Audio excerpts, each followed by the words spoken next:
Did you know that the toughest experiences can be our greatest teachers? Today, we're touching on something that, believe it or not, every single one of us will face at some point: the heart-wrenching turmoil of a breakup. Now, you might be thinking, why focus on something so painful? But here's the thing: within that pain lies incredible potential for growth and insight, an opportunity to transform our deepest struggles into our strongest victories. But how, you ask? That's where the timeless wisdom of Stoicism steps in. Imagine facing life's most challenging moments, not with fear or despair, but with poise, clarity, and a profound sense of inner strength. Stoicism isn't just about enduring hardship. It's about transforming it, using it as a catalyst to develop a deeper understanding of ourselves and our place in the world. So, whether you're nursing a broken heart right now, or you've been there in the past, today's video is all about finding meaning in the mess, the beauty in the breakdown. It's about learning to greet life's toughest tests with a sense of calm, courage, and yes, even gratitude. Because when we change our relationship with struggle, we change everything. Stay tuned as we explore these timeless teachings together, uncovering the Stoic keys to resilience, peace, and personal power. If you're ready to turn your lowest lows into your greatest growth, then you're in the right place. And before we dive in, if you resonate with being that rare gem who sees value in every experience and seeks wisdom, even in adversity, hit that subscribe button and stay with us throughout, because just like you, this video isn't about following the crowd. It's about embracing the exceptional journey you're on. Let's get started. Navigating breakups in the digital age.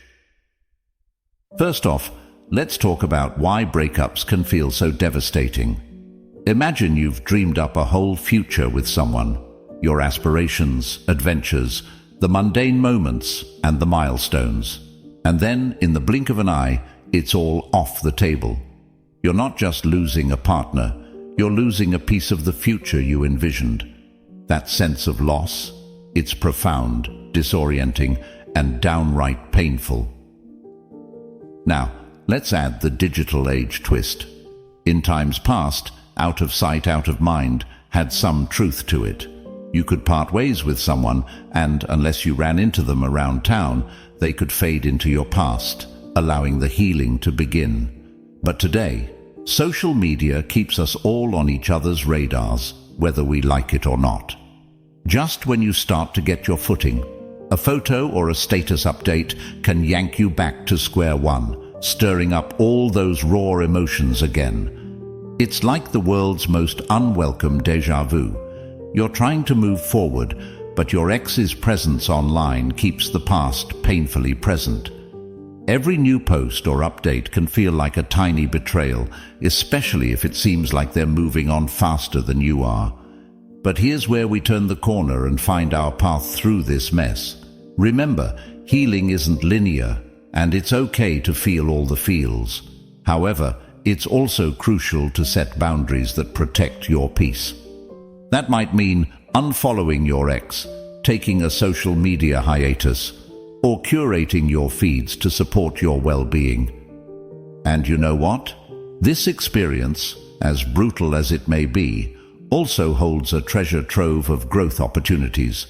It's a chance to reconnect with yourself, to dive into hobbies and interests that light you up, and to strengthen bonds with friends and family. It's a time to rediscover your individuality outside of a relationship. So let's navigate this digital age breakup with grace, resilience, and a hefty dose of self-compassion. Remember, you're not just surviving a breakup, you're learning to thrive in your new normal.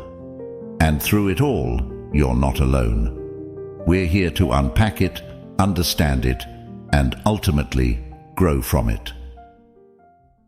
Emotional and physical pain of breakups.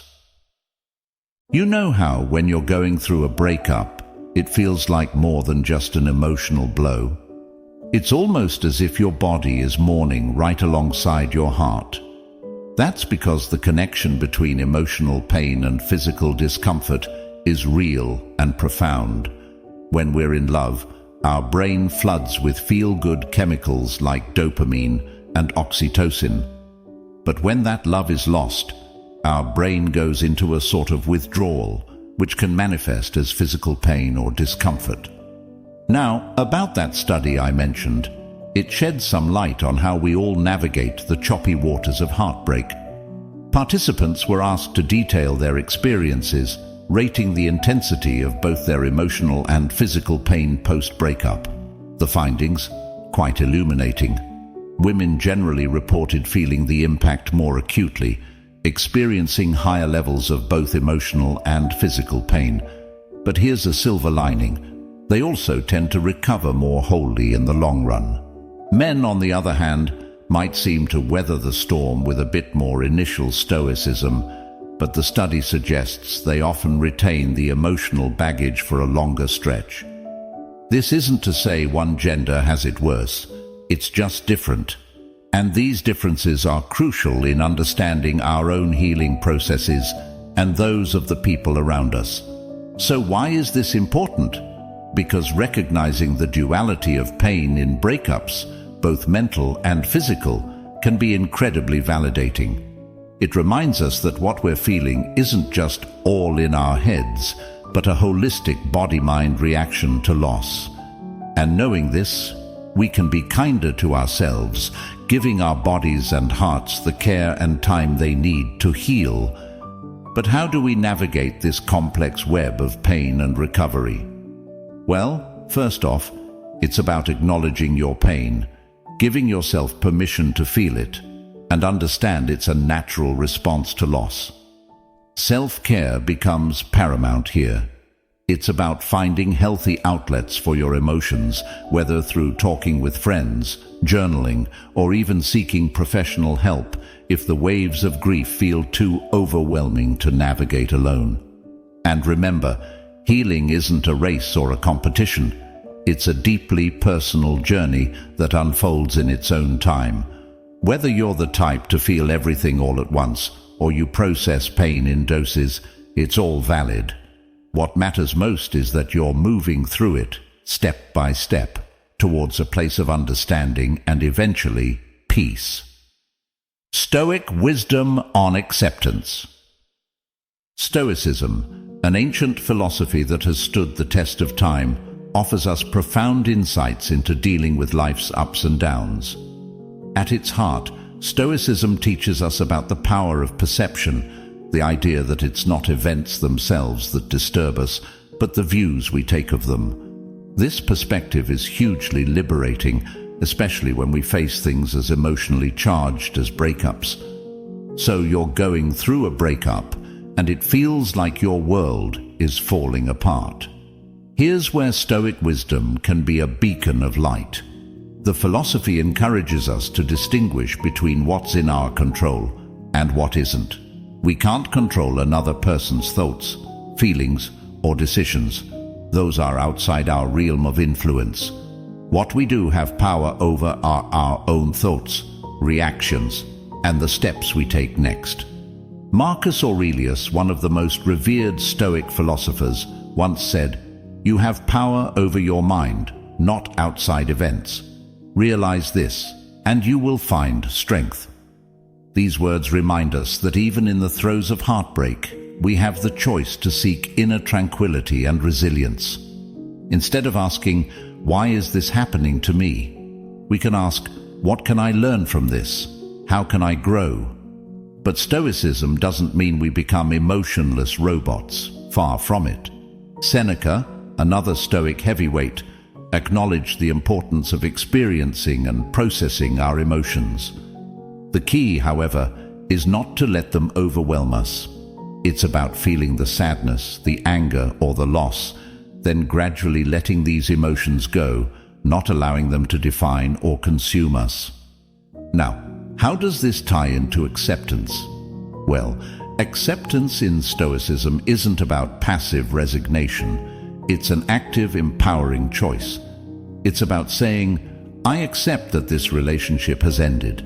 I cannot change the past, but I can influence my future.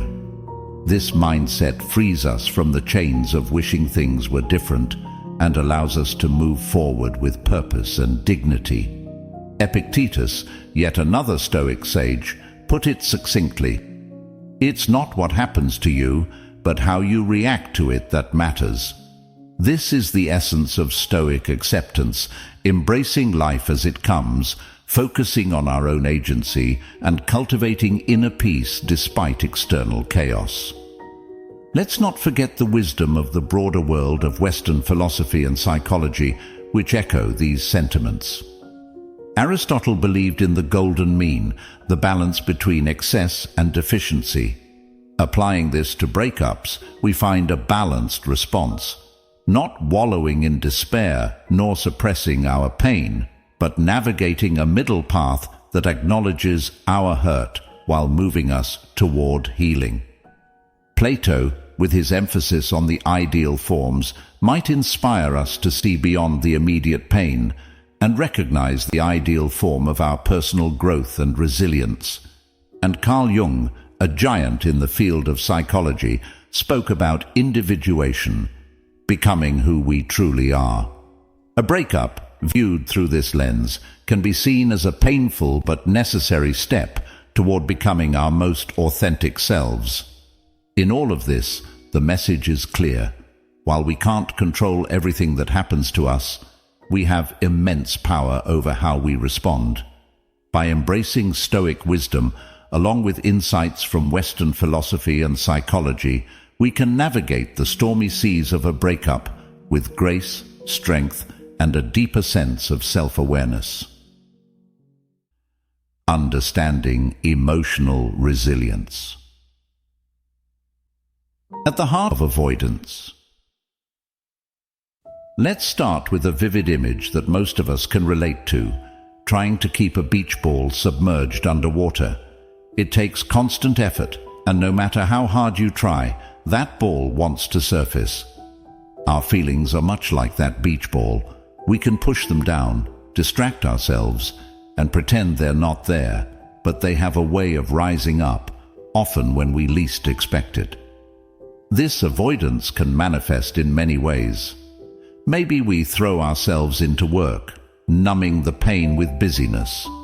Perhaps we dive into a new hobby or socialize more than usual, anything to keep our minds occupied. While these activities aren't harmful in themselves, using them as a means to sidestep our emotions is like putting a band-aid on a wound that really needs to be cleaned and treated.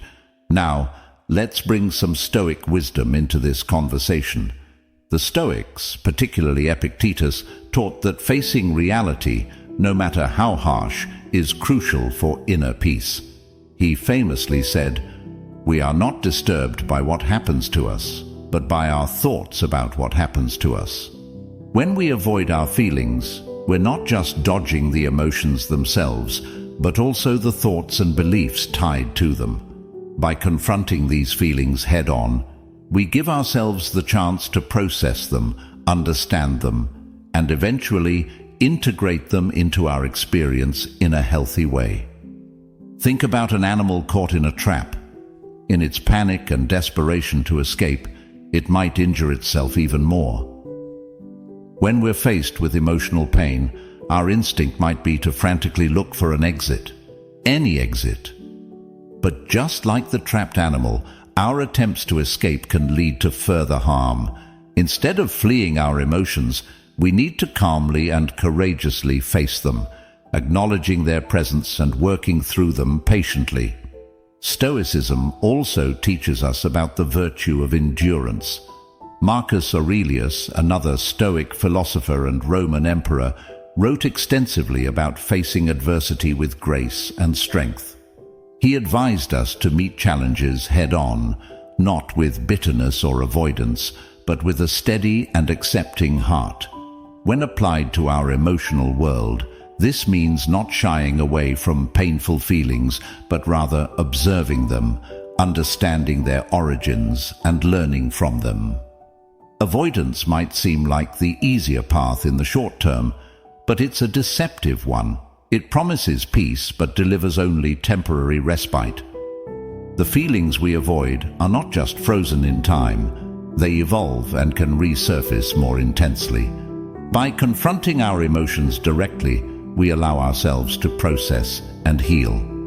So, my friends, I encourage you to embrace your feelings, even the painful ones. View them as messengers, offering insights into your deepest self.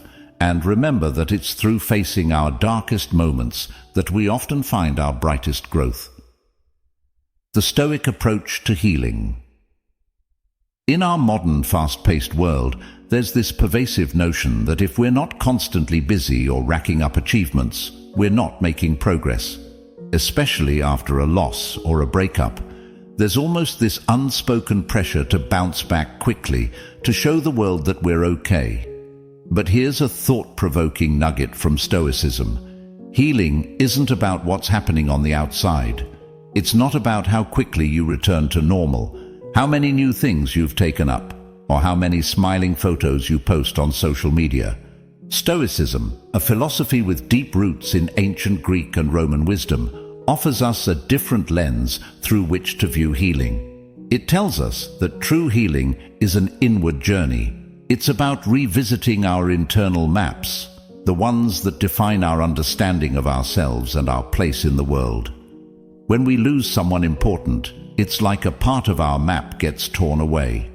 The future we envisioned with that person is no longer a destination we can reach.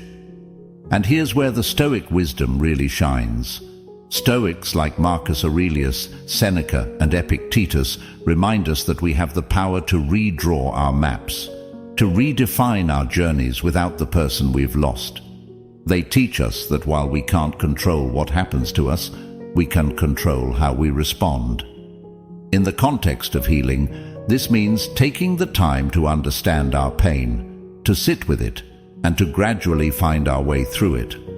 It's worth noting that Stoicism doesn't ask us to suppress our emotions or pretend everything's fine. Quite the opposite, actually. Stoicism encourages us to face our feelings head-on, but without letting them overwhelm us. Seneca, who wrote extensively about grief, emphasized the importance of giving ourselves space to mourn, while also guarding against being consumed by our sorrow. Moreover, Stoicism helps us find value in our suffering. It suggests that our struggles, our losses, and our heartaches have something to teach us. They are opportunities for growth, for developing resilience, and for deepening our compassion for others who are going through similar experiences. So, if you're in the midst of healing, I encourage you to take a moment and reflect on what your inner map looks like right now. What paths have disappeared? What new routes might emerge? Remember, healing is not a race or a competition. It's a deeply personal process that unfolds in its own time. So what can we take away from all this? Whether you're a fan of Stoicism or just looking for a way to cope, remember this. It's okay to feel sad, to mourn, and to grieve. But also know that with time and introspection, you can emerge stronger and more resilient. Allow yourself to feel, but also remind yourself that this pain is not permanent. As the Stoics would say, we don't control what happens to us, only how we respond. And in our response lies our growth, our power, and our freedom. As we draw our conversation to a close, remember this. The path to healing is not just a journey back to where you were, but a voyage toward who you can become. Thank you for being a part of our Stoic Journal community. Your presence and engagement make all the difference. If you're seeking more insights and guidance, please watch one of the suggested videos on the screen. Together, let's continue to explore, understand, and grow. Until next time, be kind to yourselves and embrace the wisdom that life offers.